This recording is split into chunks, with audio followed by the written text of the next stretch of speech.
Hey guys, welcome to Two Dudes Talking. I'm DJ Shrope. That's Dustin Ovitz. What up? Yeah. Welcome to the secret lair. I'm in a different location. Yeah, you changed backgrounds on me. Today. I am in my home office because California is on fire. Yes, And seriously. my usual setup is in my workshop, and you could smell the smoke, and it's ridiculous. It's bad. I'll just say it's bad. So I'm like, you know what? Can't do it. But I'm here. We're here. We're here. We're doing it. We're doing it. I have two things about. First of all, we'll start with the fires. It's unfortunate. I feel bad for all the animals. Obviously, you know where I land on that. And all the people that have either lost their lives, their homes, their livelihood, in the sense of their communities have been burned. I know not every fire was started this way, or I'm assuming not every fire was started this way. But I'm cursing, so screw it. So everybody who doesn't like cursing, get mute for a minute because there's about to be a ton of it because it just pisses me off to no end. The fuckers with the gender reveal party. Fuck you. Not you, obviously. You know what I mean. I think anybody who wants to do a gender reveal party is an idiot. Regardless, I think regardless that just this new tradition of finding out if it's a boy or a girl, who gives a fuck? I got it. Ready? Gender reveal party right now. There's blue. There's pink. It's done. You need a pyrotechnic. How about who cares? How about who cares? If you want to be surprised in the delivery room. Who gives a shit? I hope that these people do time, pay big fines. They'll never do time. You know that. They will. They won't. They'll be scared of possibly doing time, but they'll pay some fines that they'll probably have to reimburse for the rest of their lives. Well, I think, and deservingly so. Somebody who knows better and who might be a firefighter, somebody correct me here, but I think that they will be or should be required to reimburse for the losses. For sure.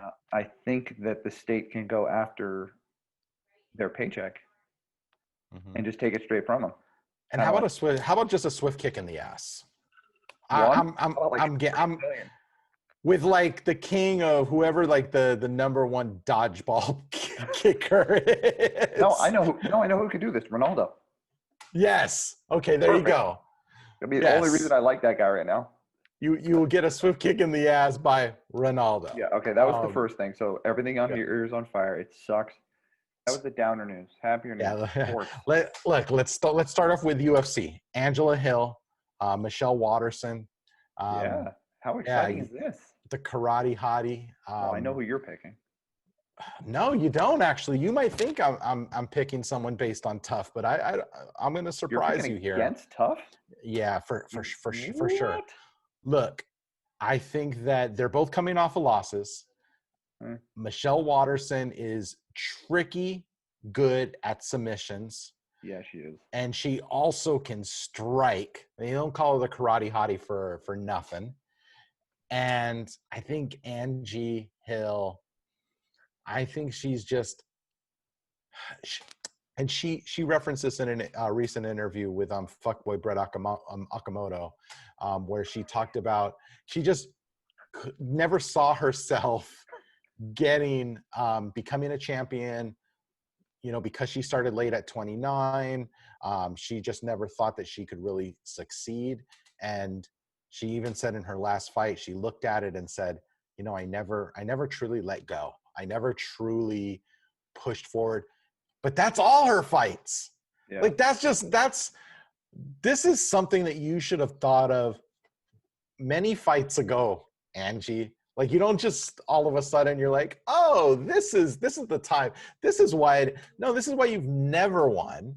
And I think that she fell into fighting and she's like, I'm pretty good at it. And I'll just keep doing this until something else comes along. Like I said, and I think that that's kind of been her career, and that's why she kind of tries to explain away her failures. Yeah, well, okay. I mean, first of all, I don't know who to pick in this fight because I like both fighters, but as you know, I like to pick against kickboxers just because in a previous life I was in the ring once with a kickboxer, and I hope to never, ever, for the love of God, do that again. It was a great experience. I got absolutely destroyed and worked for 3 what did we do? 3 rounds of 2 minutes or whatever the hell the rounds are. I got just annihilated. I've never had so many bruises on my body in my life. So my respect for a kickboxer or somebody with a kickboxing background, I don't think there's anything above that. So I'll take Hill. I figure you're taking the karate hottie. Yeah, I think. Look, I think the pick is the karate hottie. I think that it's going to be second round submission.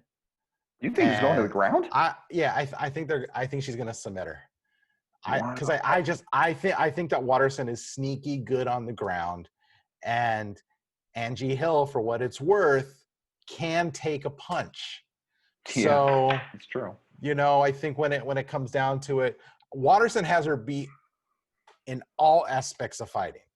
And she also needs to turn the corner. They're both coming off a loss, but Watterson's coming off of a loss.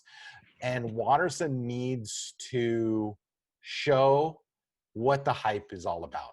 Like, she came in really, really touted and has not really lived up to all of that hype. I think it's now time to do that. If she comes off a lackluster win, I mean, okay, give her another fight to test her again. But she really needs to show she deserves to be here. She's actually coming off of 2 losses. Yeah, there you go. And on top of that, Watterson is super accurate. I think it's like somewhere in the above 50 percentile of landing punches. So I think it's really interesting. And you know what? I think with Hill, she's coming off. This is going to be her 4th fight this year. She's just cranking out fights. And I think this is going to tie her with Donald Cerrone for most fights over the last few years with 17. Good for her. Something I think starting in 2012, 17 fights, some crazy stat like that, which, I mean, look, is commendable. But if you don't do much with it, is it really, really a great stat? But yeah, I'm saying Watterson, second round submission. We'll see. I'm assuming it's 5 rounds, right? Yeah. Then I want it. If it goes to the ground, I agree with you 100%. But I think it's going to be a stand-up war. I think it's going to, I don't want it to go the distance, even though I could feel like it's going to go there. But I think that Watterson is probably going to get, Hill rather, is going to somehow land a head kick and KO or KTFO, if you want to think of the old clothing brand. Look, I mean, these women don't knock each other out. So I got to pick something. You're picking up. I mean, that's a super long shot, right? That's like 1,000 to 1 shot. The longest bets pay off the biggest. They don't knock each other out, though. They might pound each other in slow motion, as they get tired. But like I said, I see it as a submission. I think it's all just going to it's all going to catch up to them. So I do want to talk about one other fight very, very, very quickly. Just one other fighter. Okay, go for it. Short Fuse Herman. Herman, yes. You knew I was going to bring that up because we've talked about him. Mm-hmm. Like, how long have I known you? 6 years? However long. Yeah. We talked about him like 6 years ago. Yeah. So I guess did he leave? He must have, because I haven't heard that name or read that name in a long time. I think it's been a minute. And he's like, what, 50? Probably. Let's move on. Last night was Thursday Night Football, the opening game for the NFL season between the Houston Texans and the Kansas City Chiefs. What can I say? It was pretty insane. It was a great game by Mahomes. Well, look, the Kansas City Chiefs found a running back in this rookie, and look, that offense, as good as it is, if they find a running game or a running back, like this kid showed some flashes, he's tiny. They're repeating. They're obviously the team to beat, but they will be undefeated if they find a running game too. They're gonna go 19-0. They're that good, and the way they controlled the game last night against the Houston Texans, who are a formidable team, it's gonna be scary to play them if you're on the other side. On a couple side notes, Andy Reid wearing a full-on face mask shield. I saw the highlight of that during a rainy, misty game where basically he couldn't Foggy see. mess. Like, there's no way that guy could have saw through that mask. Well, that's why Harbaugh came out. And look, I'm not wearing one. look, he's in the high risk category. He's heavy. Oh, He's yeah. heavy. He's old. I don't know how his health is, but I'm sure it's always been teetering. So whatever that guy can do to protect himself, the better. He looks like And a then walrus. and then look, and on another note, the Kansas City Chiefs and the Texans linked arms at the beginning. It was something that Mahomes and Watson came together in. Wait. Back up 1 second. Yeah. I didn't watch any of the game. I see highlights. I read the box score. Based on the highlights and the box score, the Texans miss that guy that they let go of or traded. I can't think of his name. Sammy Watkins? Is that it? No, it's not. No. It's DeAndre Hopkins. Yes, DeAndre Hopkins. They traded him. Traded him. That was a mistake. So the reason why they had to trade him was they couldn't afford keeping their quarterback and signing him to the deal that they did, and also keeping the wide receiver. So you have to get something back, right? And arguably the only teams that could have taken Hopkins was a team who had a quarterback on a rookie deal. So basically you had enough room to be able to sign somebody like that. The Cardinals was a perfect place for him to land. So yes, it's super sad that they had to give him up, and yes, they missed him big time. But that's also the grand science of a general manager. A general manager is supposed to be able to weigh the talents of players versus their contracts and what they make. And he or she, whoever's in that role, really needs to understand both. And unfortunately, the coach is also the GM there. And so is that true? Yeah. And look, there's few coaches that are able to handle that. I think Pete Carroll's one of them who does it very, very well. Well, I love Pete, so yeah. Bias. But look, I mean, I think it's too big of a job for someone to do head coaching and general managing. If I was the owner, I would never allow that. But these guys would have to be like linked at the arms and be partners. You fire them at the same time, you hire them at the same time. These guys need to be simpatico on everything. Well, see, and you just can't do the same. You can't do the job together. I mean, at the same time, it can't happen. But anyway, going back to, look, at the beginning of the game, quarterbacks decide, they're the team captains. They decided, hey, we're going to, in a show of unity, we're all going to link arms at the very beginning.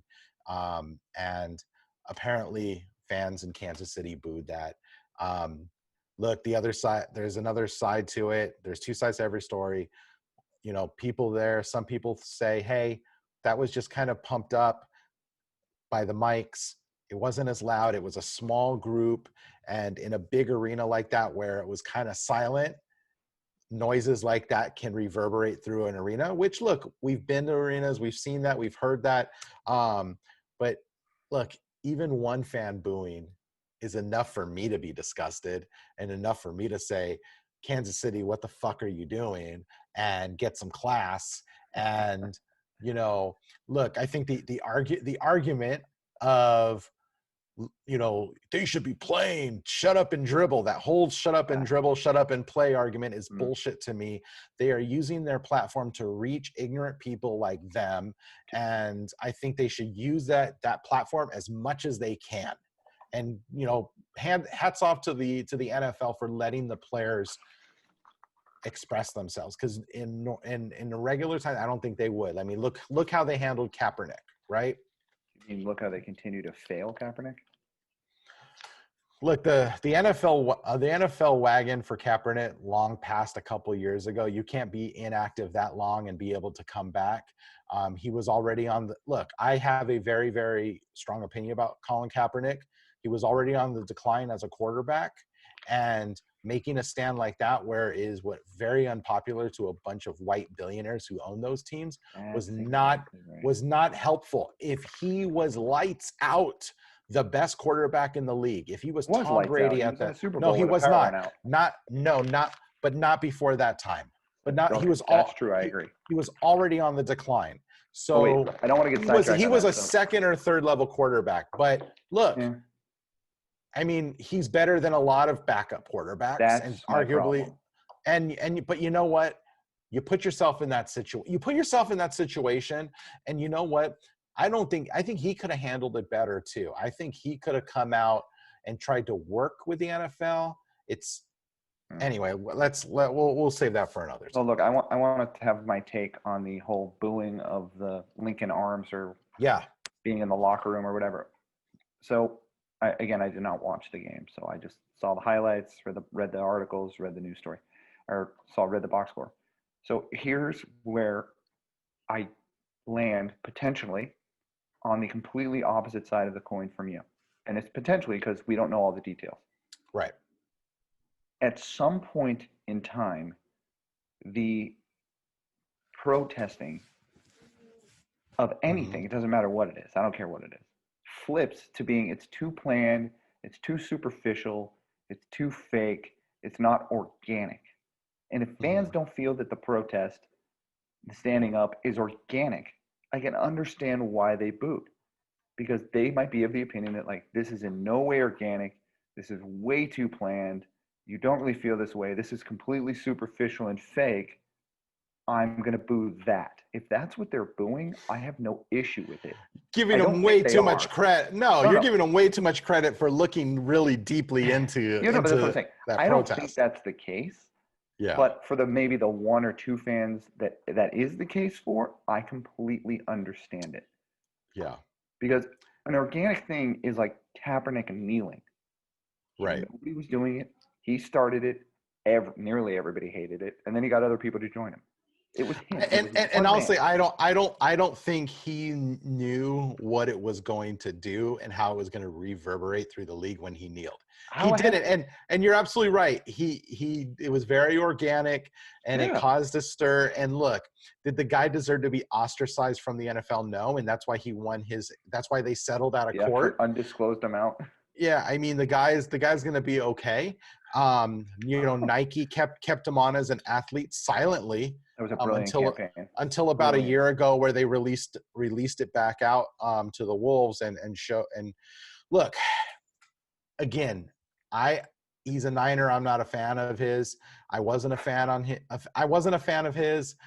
I never thought he was a great quarterback. I thought he did in college because he went to Nevada and you're but I don't think he did anything particularly well. So when you fall off, and then you're causing a stir. It's a Tim Tebow effect as well, right? Tim Tebow, okay. Look, could he have gone and played another position like tight end or fullback, like a lot of teams wanted him? Yes. He was like, no, I'm a quarterback. I've always been a quarterback, and I want to continue to be a quarterback. No one wanted to sign him either because he was uber super Christian, and that brought a lot. And that brought a lot of baggage, okay? But you can't argue that he had some pretty good results, especially in the playoffs. And his college career was amazing. I think if you would have put the right team, and look, I think it's true of any quarterback, but if you put the right team around a Tim Tebow, you could have won. I just don't think that. Look, again, the quarterback position, you just can't have a lot of baggage. Well, okay, wait a second. They will tolerate womanizing and running around like Jimmy Garoppolo, who's now in San Francisco. They'll tolerate that, but they won't. Hate the Niners, by the way. You just particularly don't like Kaepernick. No, I mean Garoppolo's a good quarterback too. Those are just the top of my mind, right? Like, I think there's some things owners will tolerate and others that they won't. Yeah, correct. Here's taking the social injustice, racial injustice aspect out of Kaepernick, if you can. I know it's difficult to do given what's currently going on in the world. But let's just look at his on-the-field performance. I have to think that he is a better version of and I don't know if you remember this college quarterback, of a Vince Young. Mm-hmm. He was a mobile quarterback, had a great arm. Kaepernick, I think, was a little taller. I think a little leaner. I might be wrong on both of those. I don't. Yep, you're right on both. You're right on both. And Vince Young had 1 year in the league and then completely faded out. Vince Young was a baller at Texas. Yeah, I know. I was at that game against USC. Don't remind me. He destroyed SC. He did. Oh, himself. dude. Yeah, he did. That was Yeah. look. That was one of the best championship games ever. I Yeah. was on the side of it being an SC graduate, but whatever. It was still an amazing game to watch. Although I was sitting with all the ABC Austin people, and God, were they ragging on me. I digress. I think that Kaepernick, like many others, Johnny Football, Tebow, although yes, Tebow had success in the playoffs. Mark Sanchez, aka Butt Fumble, uh, Vince Young, Matt Leinart. I mean, I can keep going down the list. Ken Dorsey. I mean, Joey Harrington. How far back do you want me to go? Where there's amazing in college, or they have great college careers, and they either don't pan out in the pros, or they come in really hot. They have a great year or two or three sometimes, and then they're just gone. But my question is, because you say you need, a really great quarterback, where do you land then if you put Kaepernick, when he was great, on that Denver Broncos team that won a Super Bowl when Peyton was a quarterback, completely due to their defense over who they beat, Seattle?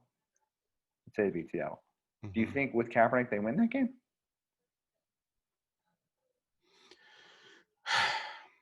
Look, I mean, you can go back to Baltimore when they had Trent Dilfer as quarterback, When you said and they Baltimore, I had went Johnny Unitas. no. I'm thinking they had Trent Dilfer as quarterback, and they had the most amazing defense led by one Ray Lewis, And right? And Ed Reed, Ed Reed, maybe who's one of the also greatest safeties of all time. absolutely amazing football player and person. But Top two, look, in my opinion. I mean, and if you have, I mean, I don't know if you've watched the Joe Buck interview with Reed. It's phenomenal. Oh, I have, yeah. I love, On dude, the that guy was amazing. audience network killed it on that. But And look, he went to college? the U, right? You know how I feel about that school, so. Yeah. So look, listen.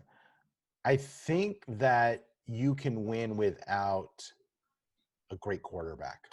I think that, but a great quarterback will win you one or two, three, half a dozen games a season based on their play, right? That's true. And look, could Kaepernick on the right team? Of course, anybody can catch fire, but would he play well? Yes, absolutely. But like I said, at the end of the day, I think that there are some things that the owners will tolerate as old billionaire white dudes who just they worry more about their brand, and there's also a reason why there haven't been a lot of quarterbacks that are people of color. Like there's what are the blinders, right? That the horses wear. It's like they just have them on and they can't see that there are other talented people. But look, I mean, also, I can't speak on it, but I also heard that Colin Kaepernick is not the best at deciphering a playbook and that's unfortunate. breaking down defenses. Well, okay, I'm not knocking his intelligence, but I heard that his football IQ was not very high. Really? That's the first I've heard that. And look, I've heard this from NFL insiders talking casually about this.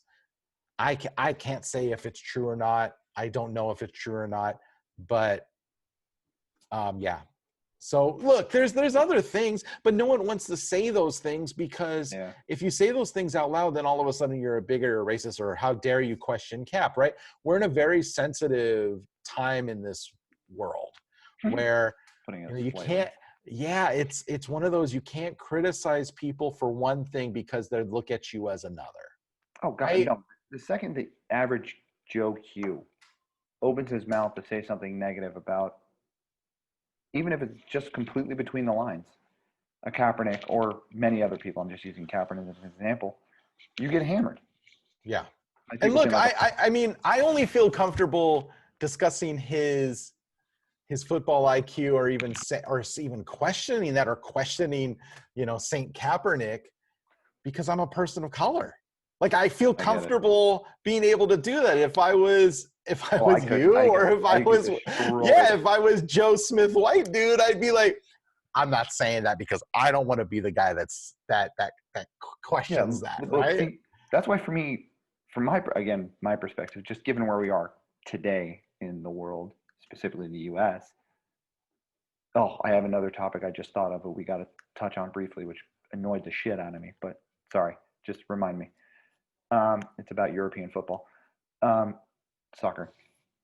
I have to be able to break out the in on the field play, or the the gameplay versus what he was trying to stand for and did stand Yeah. for on his own. Because over here, what he stood for in the kneeling is amazing.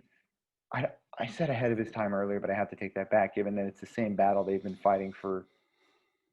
Honestly, I lost count of the years at this point, and that is just pathetic because that's He the longest. reinvigorated a conversation, though. Yeah, he reinvigorated a conversation that should have been dealt with 200 plus years ago. Absolutely. So good on him for bringing it to the forefront. And you know what? I am very proud to say he made many people uncomfortable because Yeah. he made people, and race is irrelevant of what race they happen to be or what part of the world they're from. He just made people uncomfortable in the sense of like, I have to have a talk with whomever, my kid, my uncle, my daughter, whatever it is, about what's going on, because they may not understand it. They might be of a different viewpoint, and we need to come together. I think it's great. I wish, truthfully, I wish he was playing now, because I would love to see his reaction to what has since happened when he was on the field, or when he was in the locker room, Look, or when he was lining up on the sideline. Very disruptive. I mean, very disruptive socially. And we use that word a lot, but it's true when it comes to him. I always had the prediction or the thought process of he doesn't want to come back and play.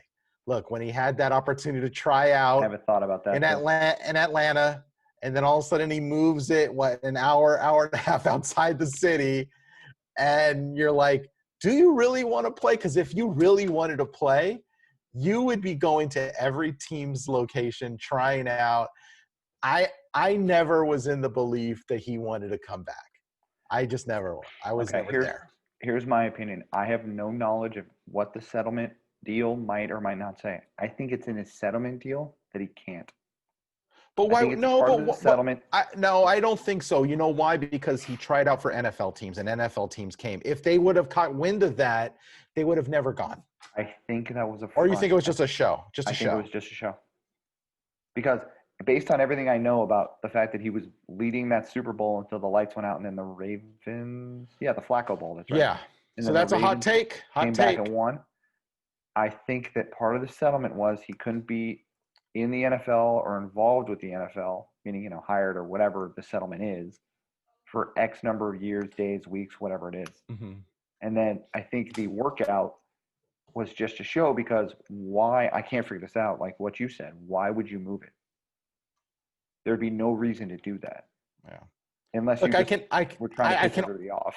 I can only blame him, because it was him and his people who moved it. Maybe you're right. Maybe it was just all kind of, a front. Like I said, I don't think he ever wanted to come back. It's whatever. But anyway, let's move on. Let's move on. You want to quickly talk the NBA? No, but okay. No. Talk about your boy. Let's talk about it when it gets to when the Lakers get to the finals. Your GOAT. No, he's not my GOAT, but LeBron is damn good. Okay, well, no, let's talk about it. LeBron, yeah. We're going to talk about specifically LeBron James. I don't care what's the playoffs. On your, I don't know, pick a number, Mount Rushmore of basketball. I don't care if it's more than 4. I know there's only 4. He's on it. He's on it. Is he top 4? He's top 4. Wow, really? Okay, because he's a big man that can score, he can pass, he can play. He can play every position. No, who every position in no order. I don't care. Oh, you're catching me off guard, but I would say obviously Jordan. Well, yeah. You got Jordan, LeBron. His airness, obviously. Oh man. Well, that's why. Like, who's your just randomly? Who's your top 4? You know what? Okay, let me say this. If I would build a team, LeBron would be on it all day long, right? Yeah. No, I agree with you. He's just not in my top 4, but that's okay. Yeah, I mean, I maybe I throw in Larry Bird. or Magic. Okay. Or That's Magic. yeah, I there think you you go. flip. I think it's So that's- either one of those two. And then I think Kobe's right there too. Right? It's an interesting conversation, but then when you start to break it down, it's okay, what are those intangibles? All right, wait, no. Can We'll they back play it a up. We'll change it. We'll change it. Who's your starting five? So that way you can pick every position. That's easier. Oh, I would say that I put LeBron at the point. I put You have Kobe LeBron as a point guard? Yeah. And then I know. And Kobe's my shooting guard. No. Absolutely. No. Absolutely. Because I'm not putting, who are you gonna put? John Stockton? Magic.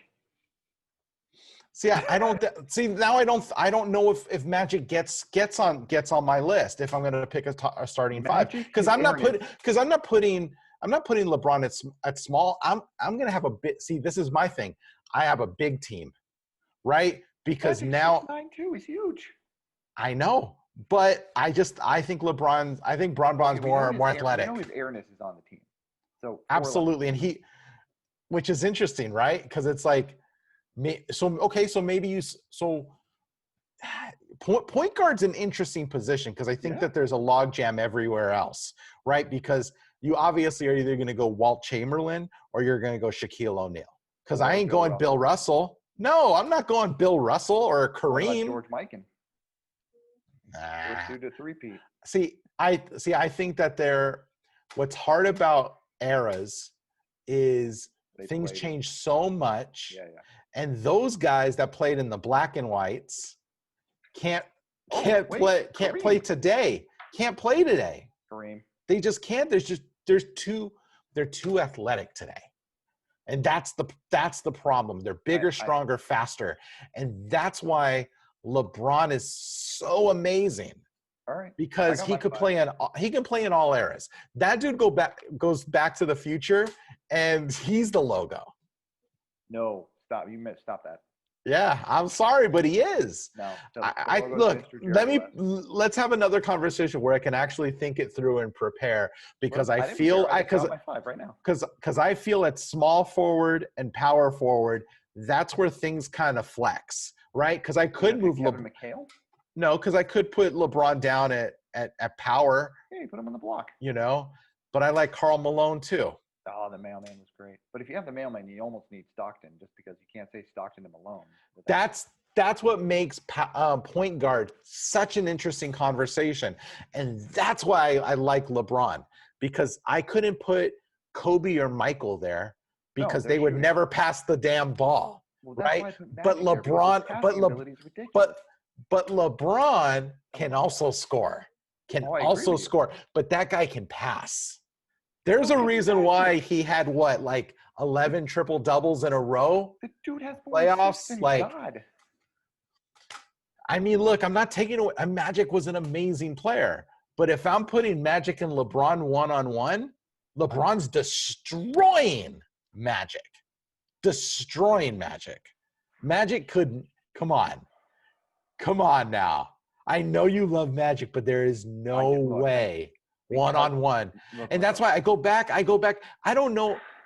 I will never, ever, ever, because I've met Magic many times in my life.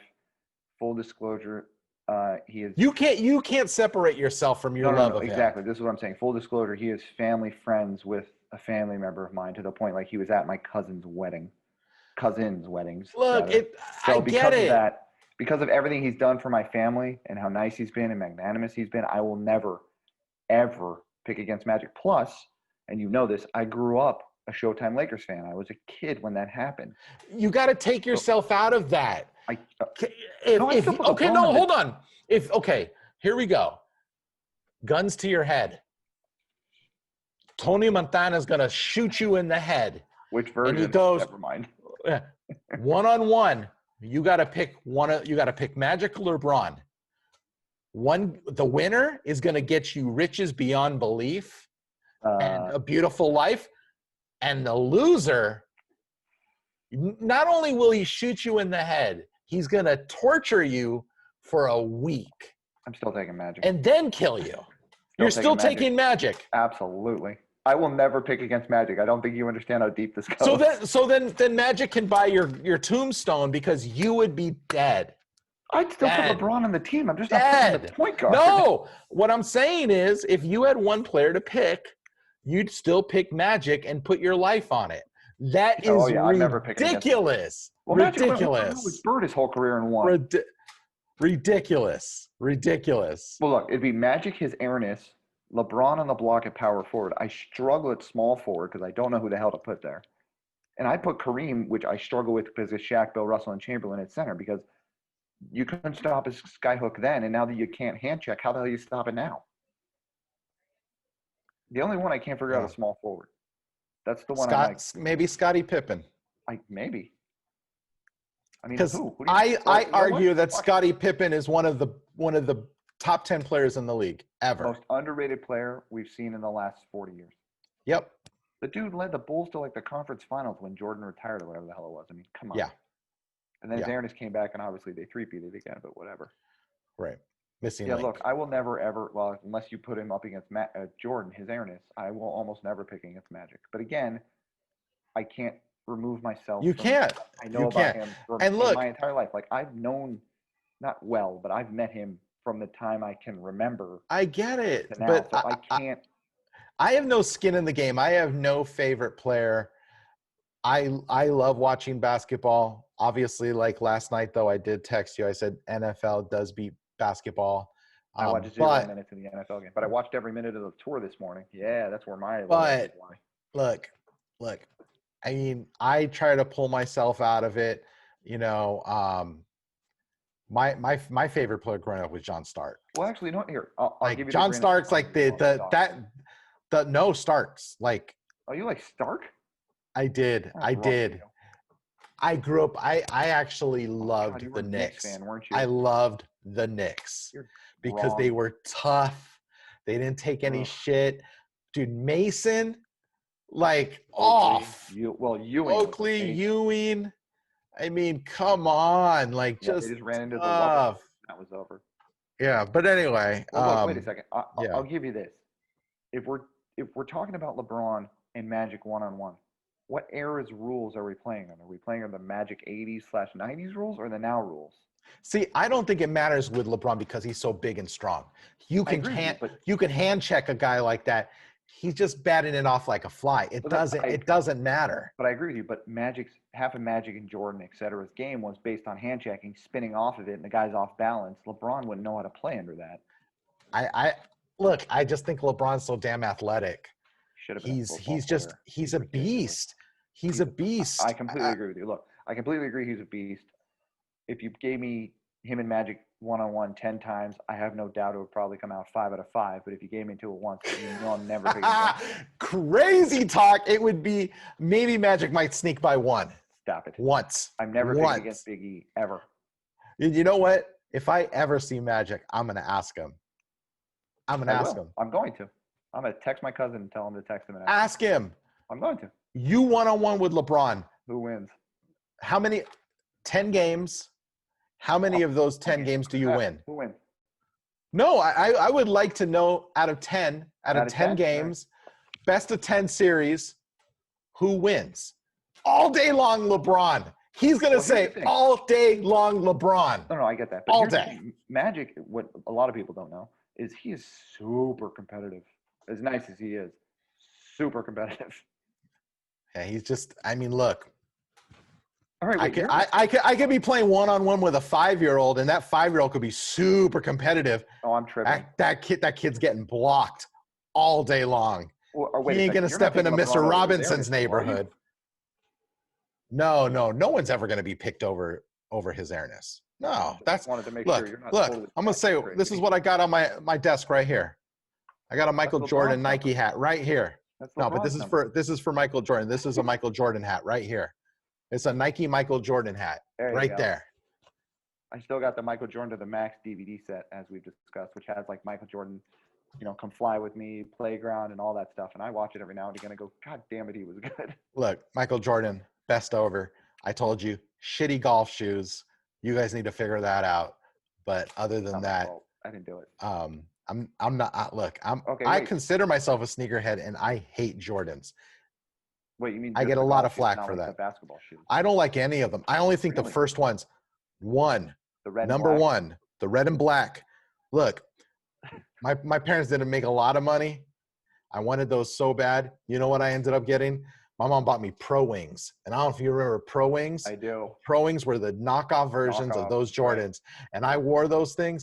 And I actually tricked a couple kids into thinking they were Jordans. The red was no, but Because we were all too young to know the difference between Pro Wings and Nikes. And my mom was right. No one's going to know the difference. But if you remember, the red was just slightly off from that. Just a nice little dark different. Red. It was like that Just a muted, little. darker red. That Yeah. looked just. It would look like you left them in the sun for like a day or two. Yeah. But Yeah, that and look, that's what they sold on the military base. So that's what I got. You couldn't get those Jordans, but you could get some Pro Wings all day long on the military base. Anyway, you wanted to talk football. You wanted to talk soccer. Actually, wait, soccer. you Yeah, mentioned yeah. golf. I want to give you the Yes. chance because you're the golf nut of the two of us. Uh-huh. Your boy, who shares my name, so I'm very partial to him, although I know next to nothing about him. Dustin Johnson winning the FedEx Cup, whatever the hell it is. And dominating. $1 million. Completely dominating. I mean, that cat was amazing. There's been a lot of arguments that could this have been the best run of golf anyone's ever had over this period of time?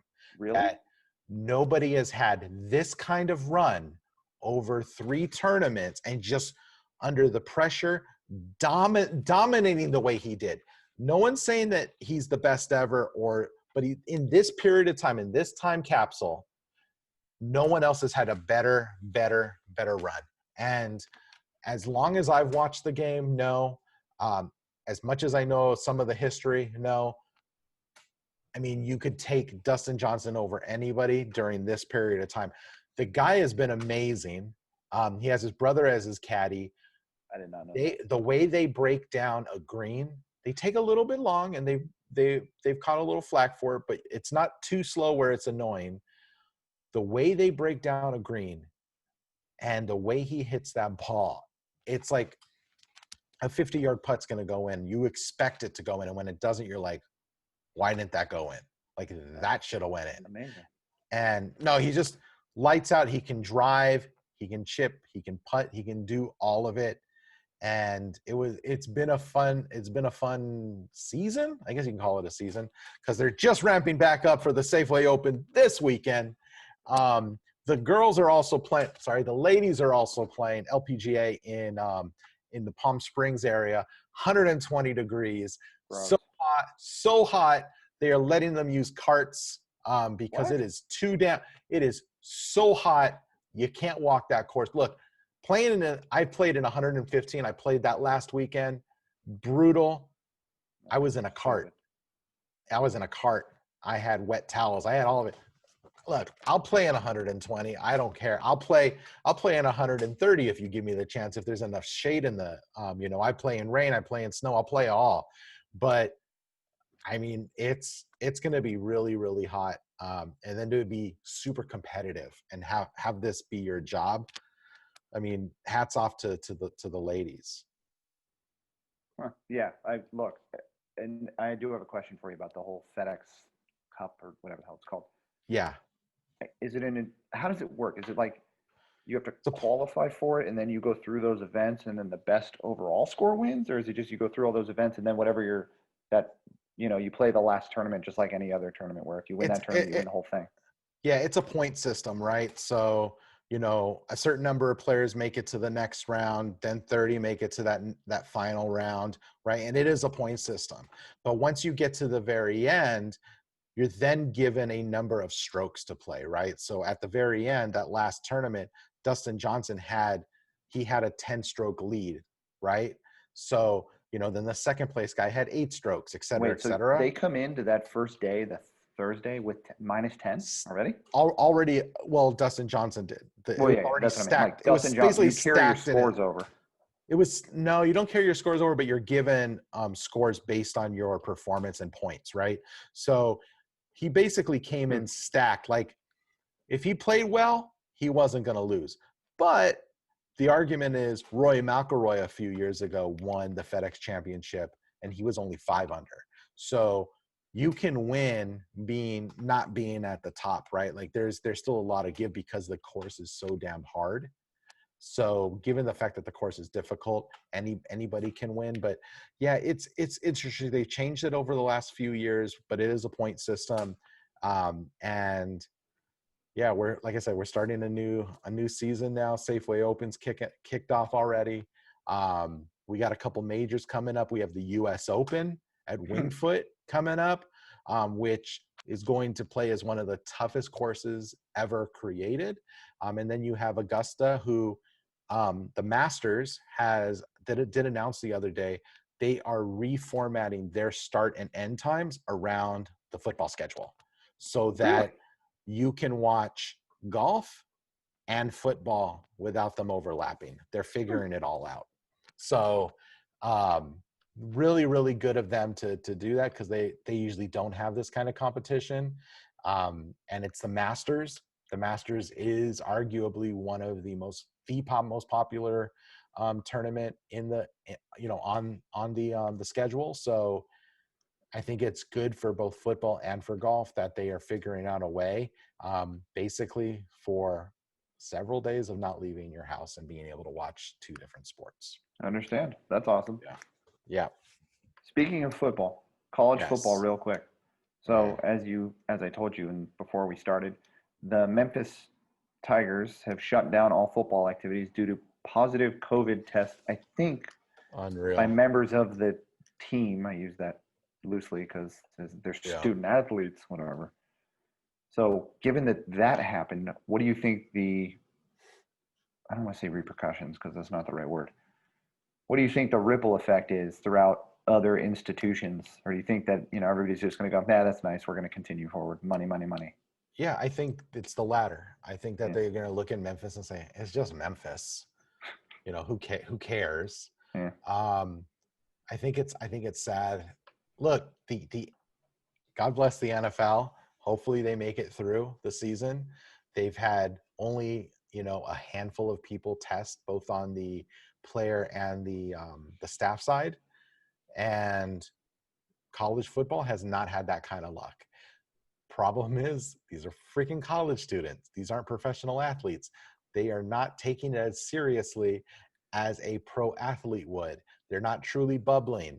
Whereas an NFL player, I'm not going to speak for all of them, but I would say the vast majority understand that I am making hundreds of thousands, if not millions of dollars, and what I do I could lose my job. And if I'm not playing, I'm not earning. And college football players don't look at the same way. You've already had another major player opt out. I can't remember where he plays. I want to say it was the QB for LSU. Yeah, I mean, he decided to opt out. He says, "I got enough. I got enough game on tape. You can see where I am. I'm declaring for the draft.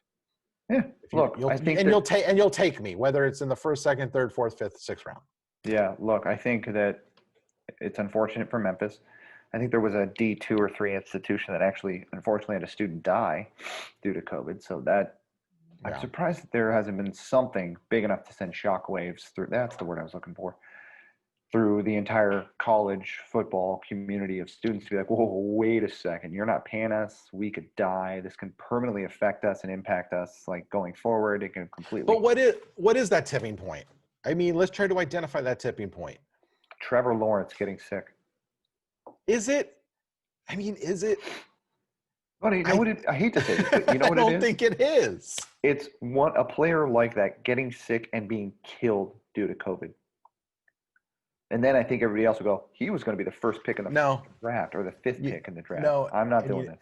No, and you know why? They will have a moment of silence at the beginning of the game and they'll move on. Because at the end of the day, there's too much damn money and the plantation mentality in college football is super strong there.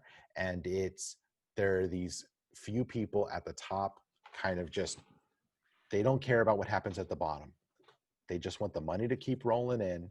They want to continue to fund these organizations, fund their athletic departments, fund their schools, and it's just not going to stop. I think that it would take 20, 30 players on half a dozen teams. But it would, that's how, you know what, that's my tipping point. 20, 30 players on maybe half a dozen teams. Then you'd have to say, we got to shut it down. You know what? Actually, I will agree with you, but I'm going to slightly modify it. So I think I agree with you on the number. It's going to take some ridiculous number in order for them to get it. But I really wonder what happens if it's a Clemson, if it's an Alabama, an LSU, a school organization team, whatever you want to call it, of that magnitude to go, dude, we're done for the season. Our starting, 10 of our starters got it, pick a number. But, we've got 20 positives on the team. We can't field the team. We're done. Because then all of a sudden the NCAA or college football committee or whoever the hell they go to these days has got to go, yeah, this was a bad idea. What the hell were we thinking? Yeah. I mean, look, I don't know. I mean, I think it's going to take a lot to be able to change or shut it down, unfortunately. Yeah, well, I agree with you. Okay, so the thing I wanted to bring up that I reminded myself earlier, the EPL, aka the English Premier League, football, soccer, whatever the hell you want to call it, for the moment has decided that they will no longer be displaying the Black Lives Matter badges on their kits, meaning their shirts, uniforms, whatever, but instead they're going to go with no room for racism. I don't imagine that sits well with the Black Lives Matter movement, but at the same time, I don't know what Black Lives Matter's foothold is in the UK or England or whatever. I wanted to get your take on what you thought about the EPL saying, no, we're not going to do that. No room for racism, which keep in mind before you judge that they've had not necessarily the words no room for racism, but a similar verbiage on the field for years due to all the issues they've had with fans to both players on their home squads and players on visiting teams, where they've called them various things that I don't want to say because they're not nice. Maybe this won't be a popular take. I agree with that move. And this is why. Yes. And this is why. Being of sound biracial mind, understanding what Caucasians do think, because we're also AK we're stupid. And I know enough of them. I'm not going to call them hillbillies, but country folk. Okay, not country folk. They see or read Black Lives Matter, they instantly get defensive. Yep. They instantly feel like, wait, white lives matter too. And it's like, no, it's not about you. It's not about you. So what they are doing is an interesting it's a marketing move. It's we know that soccer has a very, very bad racial problem. Huge problem. Racial problem. Huge. And but that, as you know, and for those of you that don't follow English, European football, soccer, whatever, it predates the Black Lives Matter movement by many, many, many rinse and repeat years, moons, whatever the hell you want to call it. It's a huge issue. You can just Google it and you'll find stuff from like 10, 15 years ago where players have come out and said, they called me blank, they were throwing bananas at me or whatever. So of your choice. So this is a move to make this movement, a shift to make this movement more palatable for non-people of color who are fans. That's it. Look at it. This is the way I would look at it. So I am not offended that they are changing it but sometimes you have to change the message. It's like when you're in grade school, right? And teacher's teaching you something and you're like, I'm just not getting it. I'm not getting it. And then all of a sudden he or she makes a shift and explains it differently. I think I've told you the story about my stats teacher. I just wasn't getting it. All of a sudden my stats teacher in college said, we're going to talk about it in baseball terms. Then all of a sudden, like that, I got it. And then I got through with an A. I was failing that class midway through. I got through and finished that class with an A, all because he made it more relatable to me. And that's where I think we're going here. And you know what? Look, I'm patient enough to say that when it comes to race, we've been working on this for hundreds, if not thousands of years. Well, okay. Hold on, last point. If this is what it takes to make it more palatable for those people, then let's do it. Okay, first of all, I agree with you. I agree Yeah. about making it more palatable. Yes. I have to disagree in the sense of we've been working on it for years, only because I think more we've been failing at it for hundreds upon hundreds of years. Yeah. Any efforts that have happened, while might be great, don't get me wrong, MLK, amazing, his power, his voice, his knowledge, his nonviolent stance, amazing. Well, I don't know if it will ever be replicated what he was able to do and accomplish. Yeah. But, okay. I mean, I take a step back there. I agree with you there. What I'm saying, look, at the end of the day, it's just making it more palatable for those people. White guy. Because you know what, John Q. White guy, who's like, Black lives matter, white lives matter, blue lives matter, blah blah blah matters. Now you're saying, well, there's no what's the phrase? No room for racism. No room for racism is what they're going to. No room for race. How can you? Supposedly.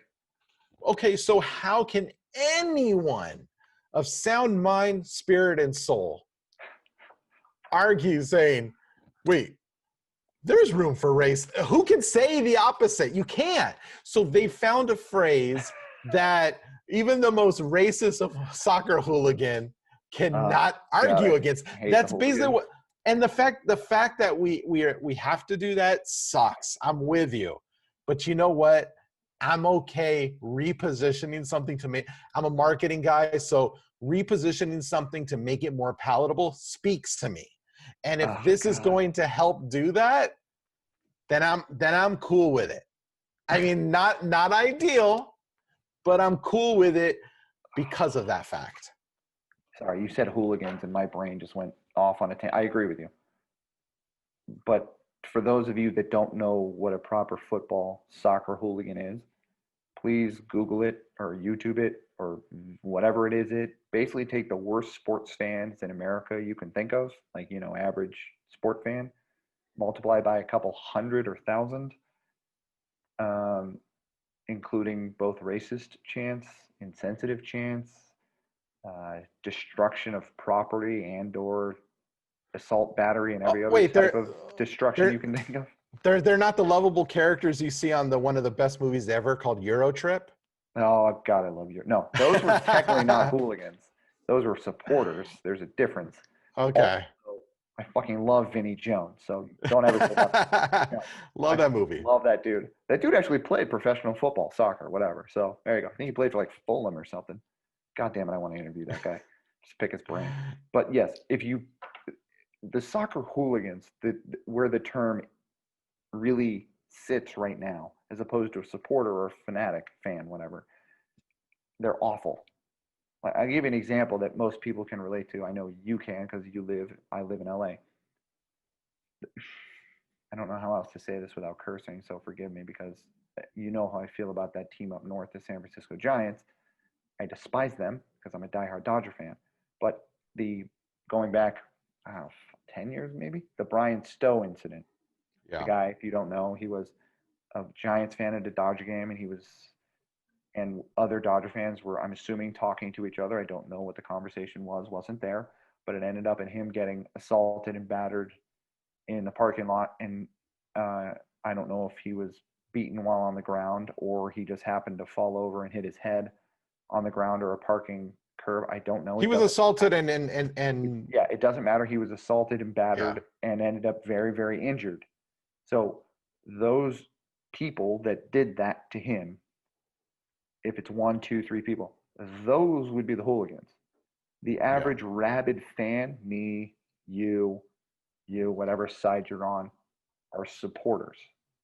So, but take the hooliganism, multiply it by many, and there's people that will march down streets in the UK and Europe chanting with flares and supporters. And if you come into that, even if you're just not wearing their gear, you could be wearing the stuff we're wearing right now. If you're not wearing their supporter stuff, and if you're not with them, they will destroy you. No, it's like wearing red in a Crip neighborhood, and vice versa, right? Wearing blue in a Blood neighborhood unless you're Jim South Brown. Central. But Look, I mean, it's Fucking pathetic. like I said, I mean, it's probably not the most popular take, and the argument would be, no, we are going to shove it down their throat until they'll take it, they'll take their medicine, and we are going to learn them something good. That's the way I would say it, right? Yeah. We're going to learn them something good until the racism is just beaten out of them. It doesn't work like that, people. Racism is so ingrained. We have to find many different ways in order to combat it. And I think that this is a good move. I hope it works. And we'll see. Yeah, look, I agree with you. I hope that the conversations continue and come whenever election days are in the country's communities that need it, that change is able to happen. I know specifically here in the United States, I hope it's definitely able to happen, both at a local level, a state level, regional level, and a national level. I know it might not be a very popular opinion. I know it's a popular opinion with you, but I definitely know many, many, many Agent Orange supporters. I know somebody that was at the rally that happened on Ventura. I know somebody that was at the rally that happened in Lake Arrowhead with the boat and all the Trump flags. I definitely don't side there. I can understand certain aspects of why they support him, but change is needed at every level. It literally is time, I think, to drain, actually really seriously drain the swamp in Washington, locally at every level, unless your person is actually decent and good and has done good things for the community. And there's some that have, and I will admit there are some Republicans that have done amazing things. I don't want to rag on Agent Orange for everything he's done, because yes, there has been some positives. There's also been a negative. And I don't want to end on a negative note. So I'm going to ask you a question, not about this. We're going to change gears. Did you watch Contender Series? I'm not giving him a chance. Come on. What, do you hate Uncle Dana that much? No, I don't know. I don't know why I haven't. And you know what? Tough is actually coming back. Supposedly, they have announced that when they are done here with this fight, or no, when he comes back from Fight Island, because they're going to have another set of 3 fights, I think, at Fight Island again.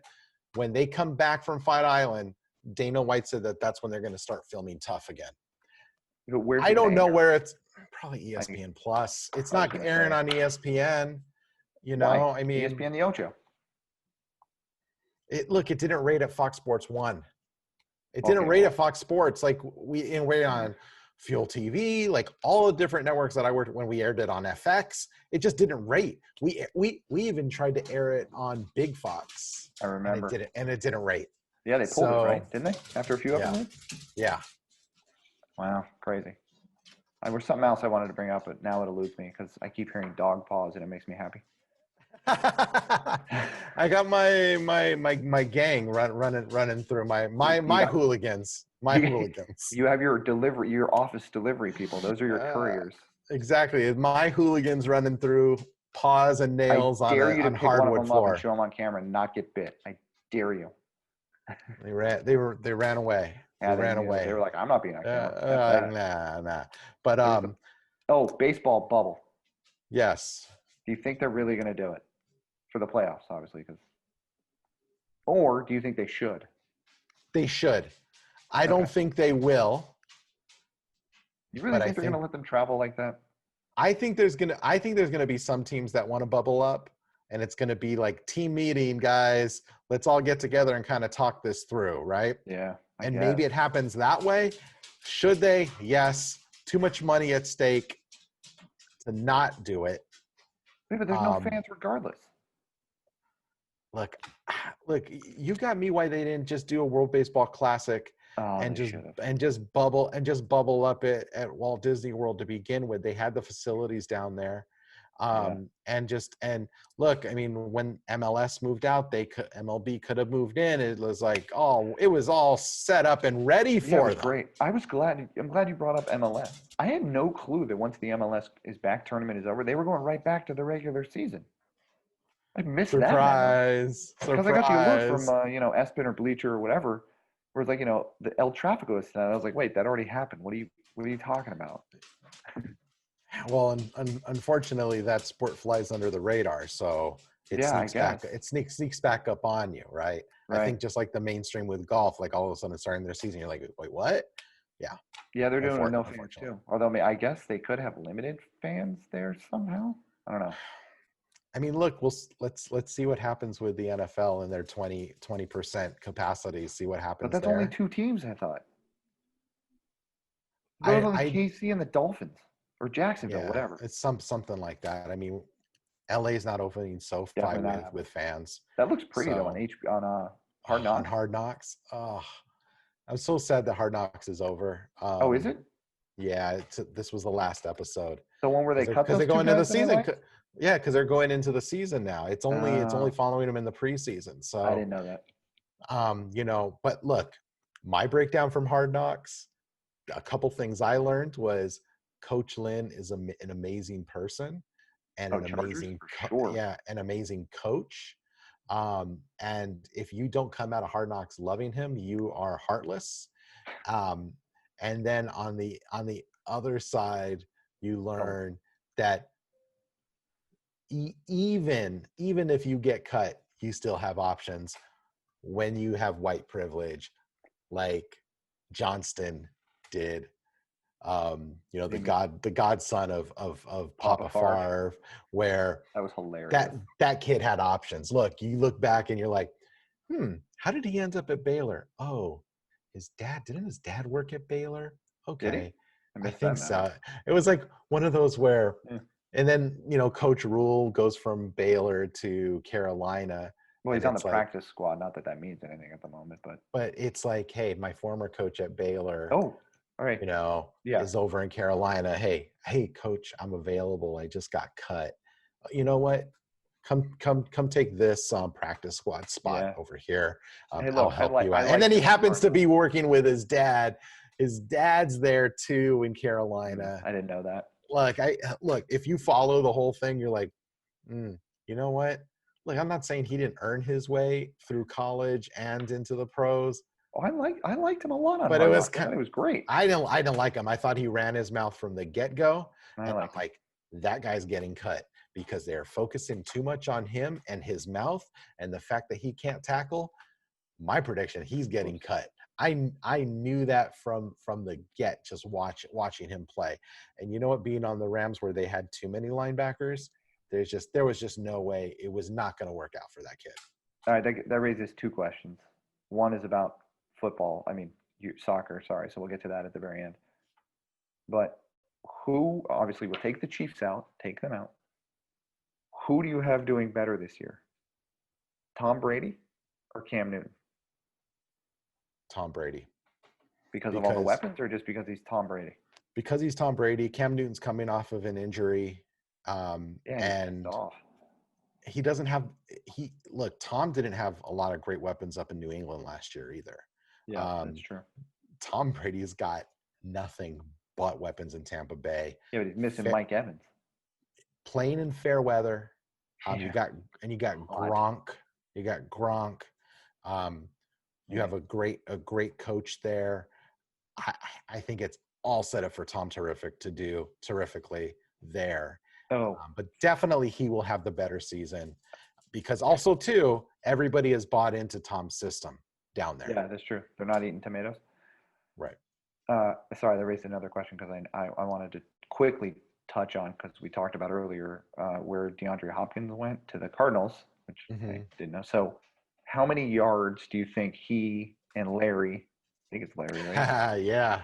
Have combined this year? Also, compound question, comma, do you think that it's kind of a passing of the torch from a Larry Fitzgerald to DeAndre Hopkins in terms of the mainstay / wide receiver of Arizona? Of like, am Larry Fitzgerald, I'll give him top 10 of all time. He's been ridiculous for years. Yeah. To DeAndre to go, I will teach you everything I know. Here you go. I think it's the best situation for that because they didn't draft a guy, some rookie who hasn't earned his stripes yet, to try to replace Larry Fitzgerald. They brought in a guy who was proven to say, hey, you guys can coexist. And by the way, you're going to be 1A and 1B, right? And Larry's a big enough person to say, you know what? I'm on the older side. I'm probably a year out from retiring. This guy's coming up. I can pass the torch to this guy, right? Whereas it's not some rook that he needs to, like, the rook's trying to steal his job, right? Like, this guy's already a proven veteran, a proven performer. So there's a potential to see, I would say, like, Hopkins getting a plus 1,000 yard season. Wow. I think Larry's going to be in and around the 800 yard mark. If I had to A little low predict for him. Well, first of all, it I think is, but the ball has to go somewhere else. And that quarterback, I who is think the QB? he would rather run than pass. Who's the QB? Oh, it's Kyler Murray, isn't it? Yes. I Oh think my he would rather run than pass. He's small. I'm not a believer. Look, I'm not a believer in a guy who is under 6'2". If your quarterback, except the guy in Seattle. yes, but he's a phenomena. He's amazing. Yeah, that's the only. I'm not, but typically I'm not a believer in a smallish quarterback that can't see today's game. That Back can't then, there might have been, like, I don't know how tall Johnny U was, but he might be the greatest quarterback ever.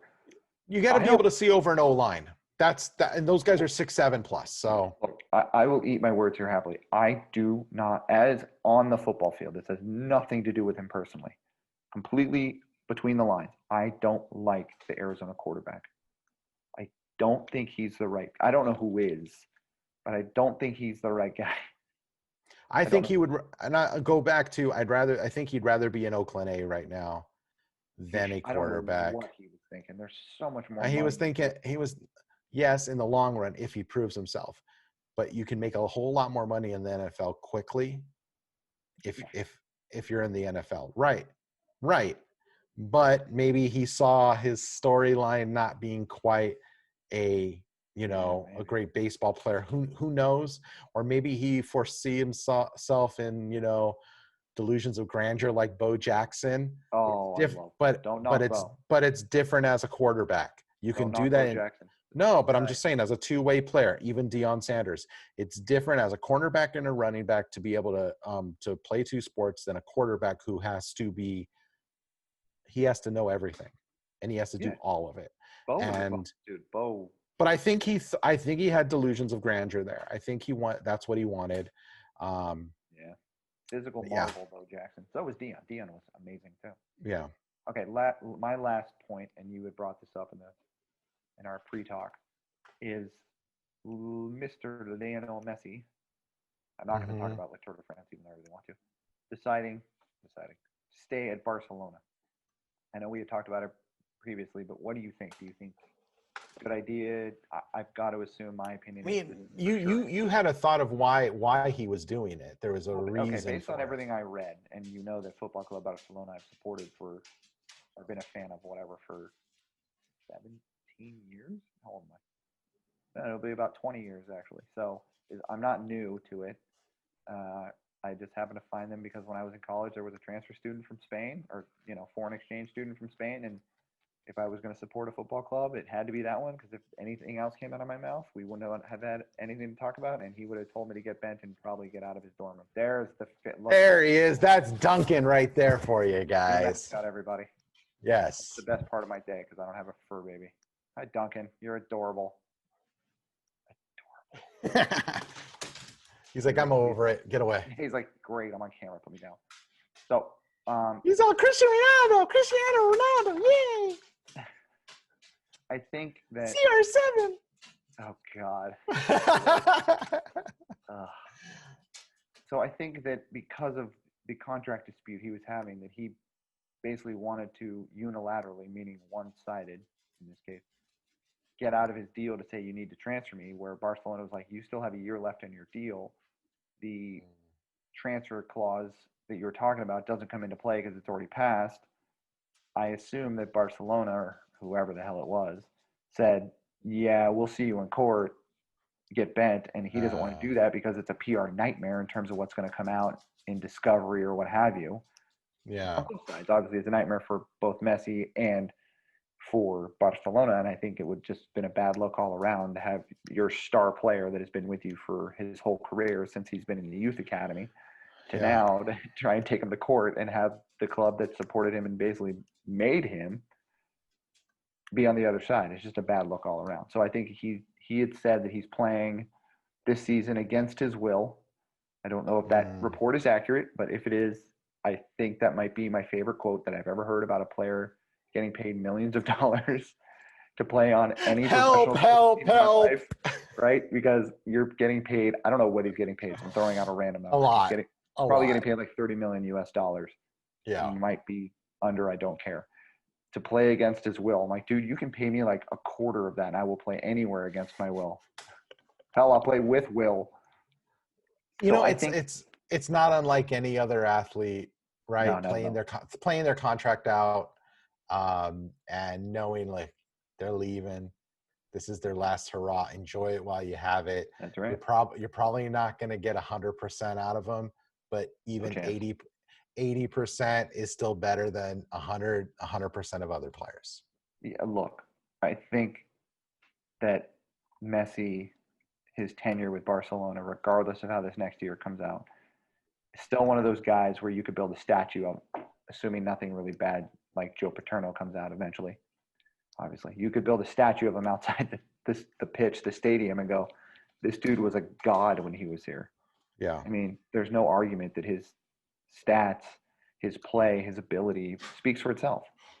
But I mean, the playing against your will comment was just laughable. I'm like, dude, they're still paying you money. That was a bad look. Yeah. And then I think he's going to go to Manchester City for 2 or 3 years, or maybe a year, and then end up on New York City FC or something like that, and then finish his career either there or if what I hope, truthfully, is I want him to finish his career at home, meaning Argentina, however the heck you want to say that, because I think that'd be great. I hope MLS turns a corner where they don't have to compete for old man scraps. You mean like they have been? Yeah, but like that's Beckham where and that's kind of where they are right now. Rossi and your guy Rooney. Yeah, I mean, Fucking love that guy. eventually they're going to make enough money, and they're going to be able to pay these guys. You did love one Ibrahimovic, day. though. You had fun with that. Oh yeah, absolutely, absolutely. I mean, how could you not like that guy, right? But then he exits and goes, "Didn't really like this place. Peace out." Yeah, Yeah, he I'm needs a out. full page ad when he comes and just goes, "You're welcome." Yeah. Oh God. He's But really look. I'll give him this. Ibrahimovic is incredibly intelligent to come up with all that stuff where he talks about himself in the third person, but then still be able to put it together on the pitch, field, whatever. yeah. I mean, come on. There's no way he's Yeah. not. I mean, obviously a little psychotic. We all are, but to be able to put that together is crazy. For sure. But anyway, that's all I got, man. I got one more thing because I'm going to bring it up. One last thing. One last thing, and it's really not exciting. So if you don't want to hear about cycling, for the love of God, click off right now. Who wants to hear about cycling? Me, I watch every stage of the tour. I have for years. This goes back to high school when I woke up at like 3:30 in the morning to watch it, and I still do actually. But now I don't wake up with an alarm. I'm just up because my brain hates me. I just found it really amusing in the Tour de France that the race director, I mean, it's unfortunate, but I was amused in the sense of, they tested everybody. And there were 4 positives, no active cyclists, thankfully.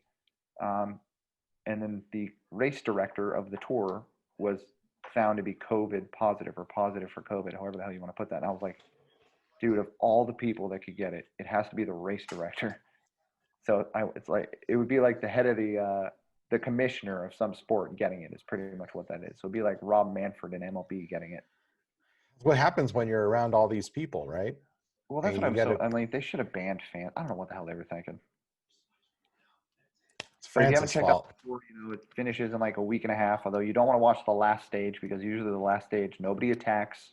It's kind of a procession. You see the leaders drinking champagne during the course on that day. So they head to the mountains. At the end of the day, that's the Frenchies' fault. They let them gather those people. Yeah, for sure. No, it's the government's fault for letting them do that. It's proven the NFL same way. Not all teams are able to have fans. Some are, and it was a state government thing. Yeah. Nope, can't have fans. So you know what? It's the French government's fault for anything that comes out of that Yeah. super spreader event. Yeah, and France is a hot spot right now. Yay! Yeah. All right, that's it. Aren't we all? Aren't we all hot We, spots? we all well, France is going off like crazy right now. Yeah. Sad. Well, that being said, mask up, people. Yeah, wear a mask. Don't be a dick noser. Wear a mask. Anyway, I'm DJ Schroep. That's Dustin Ovitz. That's all we got. Tweet us, Instagram us. Thank you for watching. We out. Peace. Send us a telegram. That'd be funny. Get us by snail mail. USPS, yo. Yeah. Stamp and letter. But only handwriting, no typing. Yes, An no type. ink pen, like you need ink well with like the feather. Calligraphy. You send me one of those, I will make that my profile photo on everything forever. Write me in calligraphy. Yeah. Write me an actual like letter, like the Constitution's written in. I will make that my profile photo for the rest of the time. You can call me an asshole as long as it's in calligraphy. That's right. You can call me nearly any name you want. If it starts with a K, we have a problem. Oh, I'm editing it now. Done. Yeah, that's what I thought.